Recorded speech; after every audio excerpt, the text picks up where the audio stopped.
Hello friends, मैं हेमंत विश्वकर्मा श्री उमा विद्या मंदिर उच्चतर माध्यमिक विद्यालय Hatkot.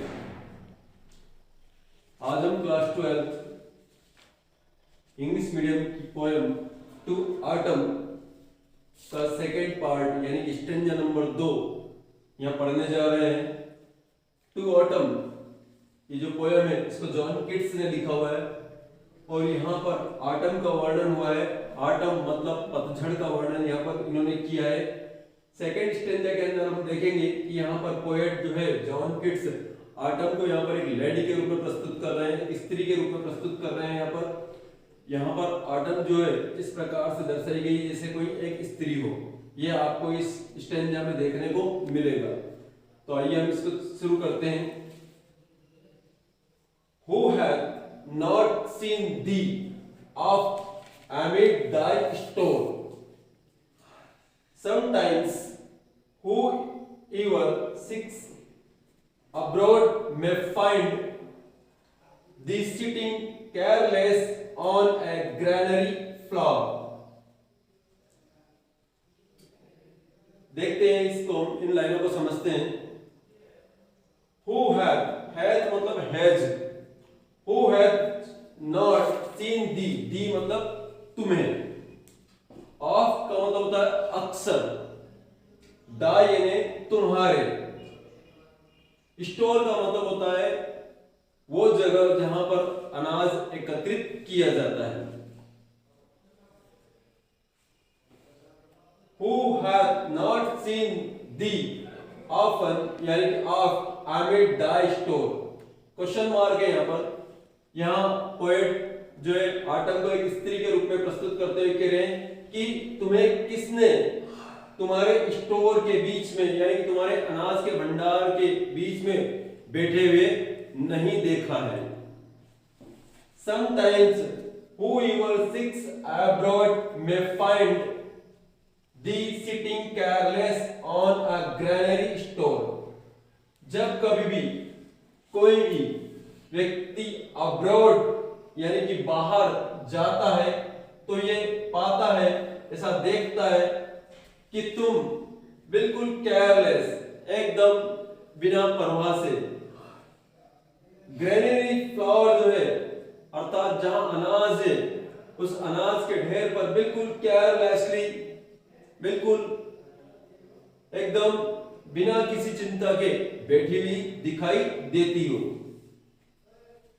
Thy hair soft lifted by the winnowing wind. Winnowing mind का मतलब होता है, विनोविंग का मतलब होता है किसी चीज को या किसी अनाज को जो इस तरह से उफना जाता है उसको विनोविंग कहते हैं। तो यहाँ कहा जा रहा है कि thy hair soft lifted, तुम्हारे जो बाल है वो बहुत ही मुलायम ढंग से सॉफ्टली ऊपर उठते हैं। किससे? उस विनोविंग माइंड से। वो जब अनाज उफना जाता है तो उसकी जो हवा आती है उससे तुम्हारे बाल ऐसे ऊपर उड़ते हुए दिखाई देते हैं। और on a half ribbed furrow sound asleep, कभी कभार पोएट यह कह रहे हैं कि तुम हाफ रिब्ड, आधी कटी हुई, खेत के अंदर आधी कटी हुई जो फसल होती है उसके बीच जो फुरो होती है, फुरो का मतलब होता है जब खेत के अंदर ऐसा हल चलाते हैं और दो इस प्रकार की जो है मिट्टी की जगह बन जाती है, खांच बन जाती है, उसे फुरो कहते हैं। तो पोएट कह रहे हैं कि कभी कभार जो है हम तुम्हें उन फुरो के बीच में जो आधी कटी फसल है उस फसल के बीच में जो फुरो बनी हुई है, जो खांच बनी हुई है, वहां पर जो है साउंड स्लीप लेते हुए देखते हैं, अर्थात सोया हुआ सा पाते हैं। Dosed with the fume of poppies, और ये भी देखा जाता है कि तुम जो पॉपीज होता है, पॉपीज मतलब होता है एक प्रकार का नशीला एक पेड़ होता है या फल होता है, पॉपीज कहते हैं उसे। उसकी जो फ्यूम होती है, नशीली फ्यूम, उससे तुम जो है ऊँघती हुई सी दिखाई देती हो, अर्थात ऐसा लगता है कि तुम्हें नींद सी आ रही है, तुम झपकियां लेती हुई सी दिखाई देती हो। While thy hoof spares the next swath and are its twinned flowers। वहीं चूंकि तुम्हें नींद आ रही है तो तुम्हारा जो हुक होता है, हुक मतलब वो हंसिया को कह सकते हैं जिससे अनाज काटा जाता है, उसे कहते हैं वाइल दाई हुक। वहीं तुम्हारा जो हुक होता है, जो हंसिया होता है, स्पेयर्स द नेक्स्ट स्वाथ। स्पेयर्स का मतलब होता है छोड़ देना, और नेक्स्ट स्वाथ का मतलब होता है जो अनाज होता है उसकी कतारों को। तो वही नींद के कारण जो तुम्हारा हंसिया होता है जिससे तुम अनाज काटते हो, वो जो है अनाज की जो कतार होती है खेतों के अंदर लगी हुई है, उसे वहीं छोड़ देता है, उसको काटता नहीं है। एंड आर इट्स ट्विन्ड फ्लावर, जो कि फूलों से ऐसी उलझी हुई सी जो कतार होती है उन्हें वो वहीं छोड़ दिया जाता है, उन्हें तुम काटती नहीं हो। And sometimes like a gleaner thou dost keep steady thy laden head across a brook. और वहीं कभी कभार ऐसा भी देखने में आता है कि तुम जो बचा हुआ अनाज रहता है कुछ तो तुम छोड़ देती हो, काटती नहीं हो, और जो कटा हुआ अनाज रहता है उसको ग्लीनिंग करती हो, उसको ऐसा इकट्ठा कर लेती हो, बीन लेती हो और उसका गट्ठर बनाकर और अपने सिर पर रख लेती हो।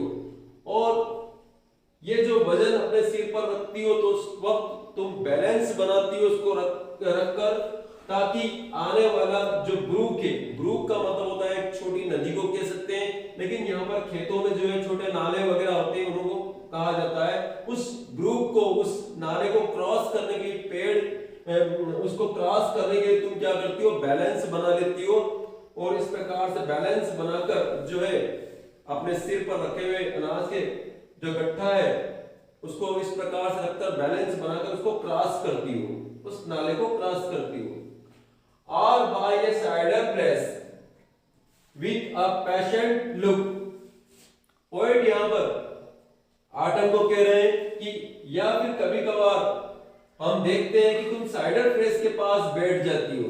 साइडर प्रेस का मतलब होता है वो मशीन जिससे एप्पल का जूस निकाला जाता है, उसे साइडर प्रेस कहते हैं। तो साइडर प्रेस के पास बैठ जाती हो विद ए पैशन लुक, और उसे बड़े ध्यान से देखती हो। पैशन लुक का मतलब होता है बिल्कुल धैर्यता पूर्वक जो है देखना। उस साइडर प्रेस को बड़े ही धैर्यता पूर्वक तुम देखती हो। Thou watchest the last oozing hours by hours, और तुम उसे तब तक देखती रहती हो जब तक कि उस साइडर प्रेस से आखिरी जो बूंद होती है, ऊजिंग का मतलब होता है बूंद, अर्थात जो जूस निकलता है एप्पल का, उसकी जो अंतिम और आखिरी जो बूंद गिरती है उसको घंटों तक तुम जो आवर्स बाय आवर्स का मतलब होता है घंटों तक जो है तुम उसको देखा करती हो, देखती ही रहती हो। इस प्रकार से सेकंड स्टेंजा है, उसके अंदर पोएट जॉन किट्स ने आटम को एक लेडी के रूप में प्रस्तुत किया है। और इसका जो थर्ड स्टेंजा है वो पार्ट नंबर 3 में आपको पढ़ाया जाएगा। तब तक धन्यवाद।